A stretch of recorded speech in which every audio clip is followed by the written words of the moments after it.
ಆರಂಭದಿಂದಲೇ supreme ಕೋರ್ಟಿನ ಐತಿಹಾಸಿಕ ತೀರ್ಪಿನ ಬಗ್ಗೆ ಮಾತಾಡಬೇಕು. ಇವತ್ತು ಸುಪ್ರೀಂ ಕೋರ್ಟ್ ಮಹತ್ವದ ತೀರ್ಪನ್ನು ಕೊಡ್ತು, ಐತಿಹಾಸಿಕ ತೀರ್ಪನ್ನು ಕೊಡ್ತು. ಅದು ಚುನಾವಣಾ ಬಾಂಡ್ ವಿಚಾರಕ್ಕೆ ಸಂಬಂಧಪಟ್ಟಿರುವಂತಹ ತೀರ್ಪು. ಏನಿದು ಚುನಾವಣಾ ಬಾಂಡ್? ಚುನಾವಣಾ ಬಾಂಡ್ ಅಂದರೆ ನೀವೇನು ದೇಣಿಗೆ ಕೊಡ್ತೀರಿ ರಾಜಕೀಯ ಪಕ್ಷಗಳಿಗೆ, ಆ ರಾಜಕೀಯ ಪಕ್ಷಗಳಿಗೆ ಕೊಡುವಂಥ ದೇಣಿಗೆ ಲೆಕ್ಕಾಪತ್ರ ಇರಲ್ಲ. ಅಂದರೆ ಅದಕ್ಕೆ ಸಂಬಂಧಪಟ್ಟಂಥ ಯಾವ ಅಂಕಿ ಅಂಶಗಳನ್ನು, ಯಾವ ಆಧಾರಗಳನ್ನು ಕೂಡ ಬಹಿರಂಗಪಡಿಸಬಾರದು ಅನ್ನುವಂಥ ನೀತಿಯ ನಿಯಮ. ಇದನ್ನು ಇವತ್ತು ಸುಪ್ರೀಂ ಕೋರ್ಟ್ ಪ್ರಶ್ನೆ ಮಾಡಿತು. ನಾಗರಿಕನಾಗಿ ಇದನ್ನು ತಿಳಿದುಕೊಳ್ಳುವಂಥ ಹಕ್ಕು ಎಲ್ರಿಗೂ ಇದೆ ಅನ್ನೋದ್ರ ಮುಖಾಂತರ ಚಾಟಿ ಬೀಸ್ತು. ಕೇವಲ ಇಷ್ಟು ಮಾತ್ರ ಅಲ್ಲ, ಇಷ್ಟು ದಿನದ ಗಡುವು ಅಂತ ಕೊಟ್ಟು ಅಷ್ಟರ ಒಳಗಡೆಗೆ ವೆಬ್ಸೈಟ್ನಲ್ಲಿ ಯಾರು ಎಷ್ಟನ್ನು ಕೊಟ್ಟರು, ಏನು ಎತ್ತ ಎಲ್ಲ ವಿವರಗಳನ್ನು ಕೂಡ ಹಾಕಬೇಕು ಅಂತ ಕೂಡ ಸುಪ್ರೀಂ ಕೋರ್ಟ್ ತಾಕೀತು ಮಾಡಿತು. ಇದು ಒಂದು ಲೆಕ್ಕದಲ್ಲಿ ಕೇಂದ್ರಕ್ಕೆ ಹಿನ್ನಡೆ.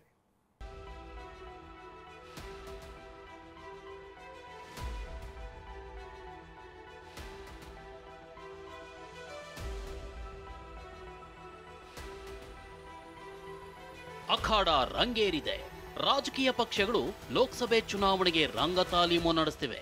ಇದೇ ಹೊತ್ತಲ್ಲಿ ಸುಪ್ರೀಂ ಕೋರ್ಟ್ನಿಂದ ಹೊರಬಿದ್ದಿರೋ ಐತಿಹಾಸಿಕ ತೀರ್ಪು ರಾಜಕೀಯ ಪಕ್ಷಗಳ ಲೆಕ್ಕಾಚಾರವನ್ನೇ ಉಲ್ಟಾ ಮಾಡೋ ಸಾಧ್ಯತೆ ಇದೆ. ಯಾಕಂದ್ರೆ ಚುನಾವಣಾ ಬಾಂಡ್ಗಳನ್ನ ರದ್ದುಪಡಿಸಿ ಸುಪ್ರೀಂ ಕೋರ್ಟ್ ತೀರ್ಪು ನೀಡಿದೆ.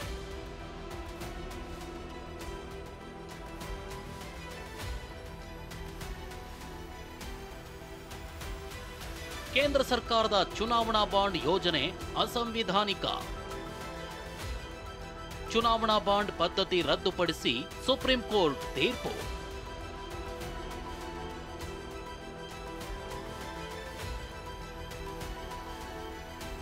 ಚುನಾವಣಾ ಬಾಂಡ್ ಯೋಜನೆಯು ಮಾಹಿತಿ ಹಕ್ಕು ಮತ್ತು ಅಭಿವ್ಯಕ್ತಿ ಸ್ವಾತಂತ್ರ್ಯದ ಉಲ್ಲಂಘನೆಯಾಗಿದೆ. ಹೀಗಾಗಿ ಚುನಾವಣಾ ಬಾಂಡ್ ಪದ್ಧತಿ ಅಸಂವಿಧಾನಿಕ ಅಂತ ಸುಪ್ರೀಂ ಕೋರ್ಟ್ ಮಹತ್ವದ ತೀರ್ಪು ನೀಡಿದೆ. ಹಾಗಾದ್ರೆ ಚುನಾವಣಾ ಬಾಂಡ್ ಅಂದ್ರೆ ಏನು? ಕೇಂದ್ರ ಸರ್ಕಾರದ ವಾದ ಏನಾಗಿತ್ತು?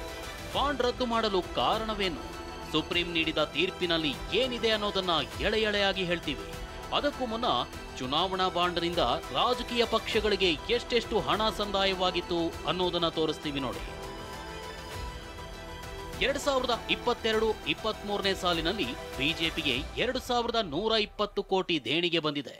ಈ ಪೈಕಿ 1300 ಕೋಟಿ ರೂಪಾಯಿ ಚುನಾವಣಾ ಬಾಂಡ್ನಿಂದಲೇ ಬಂದಿದೆ. 2021-22ರಲ್ಲಿ ಕಾಂಗ್ರೆಸ್ಗೆ 236 ಕೋಟಿ ರೂಪಾಯಿ ದೇಣಿಗೆ ಬಂದಿದ್ದು, ಇದರಲ್ಲಿ 171 ಕೋಟಿ ಚುನಾವಣಾ ಬಾಂಡ್ನಿಂದ ಸಂದಾಯವಾಗಿದೆ. ಈವರೆಗೆ ವಿವಿಧ ರಾಜಕೀಯ ಪಕ್ಷಗಳಿಗೆ ಒಟ್ಟು 16,516 ಕೋಟಿ ರೂಪಾಯಿ ಜಮೆಯಾಗಿದೆ. ಹಾಗಾದ್ರೆ ಏನಿದು ಚುನಾವಣಾ ಬಾಂಡ್ ಅಂತ ನೋಡೋದಾದ್ರೆ, ರಾಜಕೀಯ ಪಕ್ಷಗಳಿಗೆ ಚುನಾವಣಾ ದೇಣಿಗೆ ಪದ್ಧತಿಯಲ್ಲಿ ಕಪ್ಪು ಹಣದ ಪಾತ್ರವನ್ನ ತಡೆಯಲು 2018ರಲ್ಲಿ ಕೇಂದ್ರ ಸರ್ಕಾರ ಚುನಾವಣಾ ಬಾಂಡ್ ಪದ್ಧತಿ ಜಾರಿಗೆ ತಂದಿತ್ತು. ಜನಸಾಮಾನ್ಯರು, ಕಂಪನಿಗಳು ಈ ಚುನಾವಣಾ ಬಾಂಡ್ಗಳನ್ನ ಬ್ಯಾಂಕ್ಗಳಲ್ಲಿ ಖರೀದಿಸುವ ಮೂಲಕ ತಾವು ಇಚ್ಛಿಸಿದ ರಾಜಕೀಯ ಪಕ್ಷಗಳಿಗೆ ದೇಣಿಗೆ ನೀಡಬಹುದಿತ್ತು. ಹೀಗೆ ದೇಣಿಗೆ ನೀಡುವವರ ಗೌಪ್ಯತೆ ಕಾಪಾಡಿಕೊಳ್ಳಲು ಕಾಯ್ದೆಯಲ್ಲಿ ಅವಕಾಶ ಕಲ್ಪಿಸಲಾಗಿತ್ತು. ಆದ್ರೆ ಕೇಂದ್ರ ಸರ್ಕಾರದ ಈ ನೀತಿ ಪ್ರಶ್ನಿಸಿ ಅಸೋಸಿಯೇಷನ್ ಫಾರ್ ಡೆಮಾಕ್ರೆಟಿಕ್ ರಿಫಾರ್ಮ್ಸ್ ಮತ್ತಿತರ ಸಂಸ್ಥೆಗಳು ಸುಪ್ರೀಂ ಕೋರ್ಟ್ ಮೆಟ್ಲೇರಿದವು. ಚುನಾವಣಾ ಬಾಂಡ್ಗಳಿಂದ ಮುಕ್ತ ಮತ್ತು ನ್ಯಾಯಸಮ್ಮತ ಚುನಾವಣೆ ಸಾಧ್ಯವಿಲ್ಲ.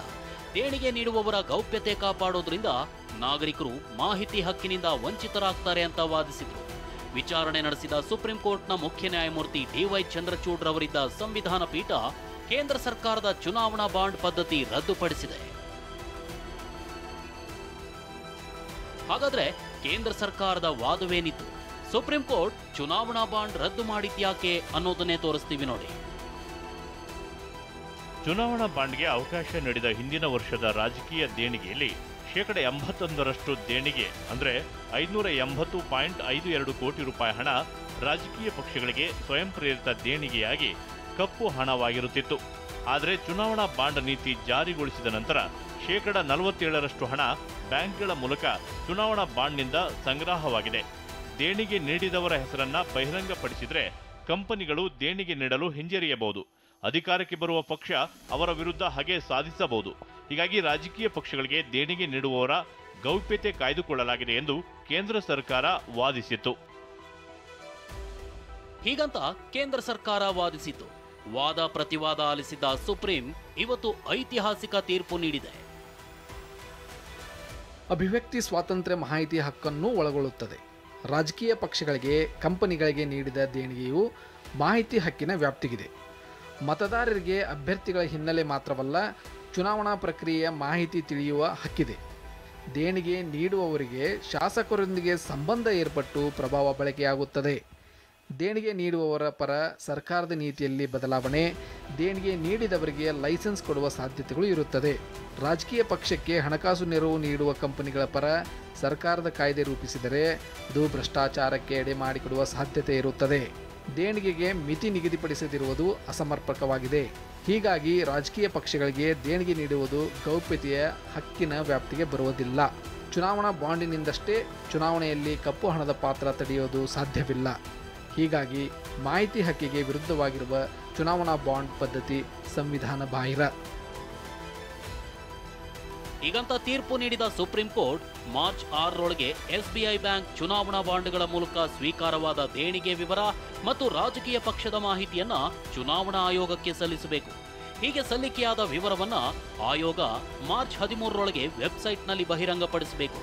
ನಗದೀಕರಿಸದ ಬಾಂಡ್ಗಳನ್ನ ಬ್ಯಾಂಕುಗಳು ಅದರ ಖರೀದಿದಾರರಿಗೆ ಹಿಂತಿರುಗಿಸಬೇಕು ಅಂತ ಸುಪ್ರೀಂ ಕೋರ್ಟ್ ತನ್ನ ತೀರ್ಪಿನಲ್ಲಿ ಉಲ್ಲೇಖಿಸಿದೆ. ಮೋದಿಯವರ ಭ್ರಷ್ಟ ನೀತಿಗೆ ಚುನಾವಣಾ ಬಾಂಡ್ ಸಾಕ್ಷಿ ಎಂದ ರಾಹುಲ್. ಸುಪ್ರೀಂ ಕೋರ್ಟ್ನಲ್ಲಿ ಈ ಐತಿಹಾಸಿಕ ತೀರ್ಪು ಹೊರಬೀಳ್ತಿದ್ದಂತೆಯೇ ಕಾಂಗ್ರೆಸ್ ಕೇಂದ್ರ ಸರ್ಕಾರದ ವಿರುದ್ಧ ಭ್ರಷ್ಟಾಚಾರದ ಅಸ್ತ್ರ ಪ್ರಯೋಗಿಸಿದೆ. ಈ ಬಗ್ಗೆ ಟ್ವೀಟ್ ಮಾಡಿದ ರಾಹುಲ್ ಗಾಂಧಿ, ನರೇಂದ್ರ ಮೋದಿಯವರ ಭ್ರಷ್ಟ ನೀತಿಗಳಿಗೆ ಚುನಾವಣಾ ಬಾಂಡ್ ಸಾಕ್ಷಿ ಅಂತ ಕಿಡಿಕಾರಿದ್ದಾರೆ. ನರೇಂದ್ರ ಮೋದಿ ಸರ್ಕಾರದ ಭ್ರಷ್ಟ ನೀತಿಯ ಮತ್ತೊಂದು ಸಾಕ್ಷಿ ನಿಮ್ಮ ಮುಂದಿದೆ. ಚುನಾವಣೆ ಬಾಂಡ್ಗಳನ್ನ ಬಿಜೆಪಿ ಲಂಚ ಮತ್ತು ಕಮಿಷನ್ ಪಡೆಯುವ ಮಾಧ್ಯಮವನ್ನಾಗಿಸಿಕೊಂಡಿತ್ತು. ಇಂದು ಈ ವಿಷಯವನ್ನ ಅಂಗೀಕರಿಸಲಾಗಿದೆ. ರಾಜಕೀಯ ಜಟಾಪಟಿ ಏನೇ ಇರಲಿ, ಚುನಾವಣೆ ಹೊಸ್ತಿಲಲ್ಲಿ ಸುಪ್ರೀಂ ಕೋರ್ಟ್ನ ತೀರ್ಪು ಆಡಳಿತಾರೂಢ ಬಿಜೆಪಿಗೆ ಮುಜುಗರ ಉಂಟು ಮಾಡಿದೆ. ಚುನಾವಣಾ ಬಾಂಡ್ ರದ್ದತಿಯಿಂದ ಕಂಪನಿಗಳ ಅನಿಯಮಿತ ದೇಣಿಗೆಗೂ ಬ್ರೇಕ್ ಬೀಳಲಿದ್ದು ಬಿಜೆಪಿಗೆ ಆರ್ಥಿಕ ನಷ್ಟವಾಗುವ ಸಾಧ್ಯತೆ ಇದೆ. ರಮೇಶ್, ಟಿವಿ9 ಬೆಂಗಳೂರು.